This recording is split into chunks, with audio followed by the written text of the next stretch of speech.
The Interactive Advertising Bureau has finalized the schedule for the NewFronts, with NBCUniversal joining the roster of presenters.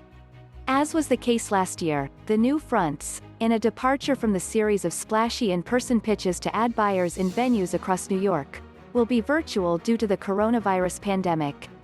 The pitches to ad buyers will be back in a familiar slot, though, from May 3rd to 6th. That's a return to the traditional spring prelude to the biggest week of TV upfronts, which is also back in its longtime mid-May berth. This year's lineup of presenters doesn't include longtime NewFronts mainstay Hulu, now subsumed into Disney's pitches, but adds notable newcomers like Amazon and NBCUniversal. The slot for NBCU is new since the roster of presenters was first confirmed last month. Each of the 4 days of presentations will feature several hours of programming, kicking off with a hosted welcome segment before the individual companies take the stage. The messaging is taking a more concentrated form than the traditional NewFronts, which typically start with breakfast and end late at night.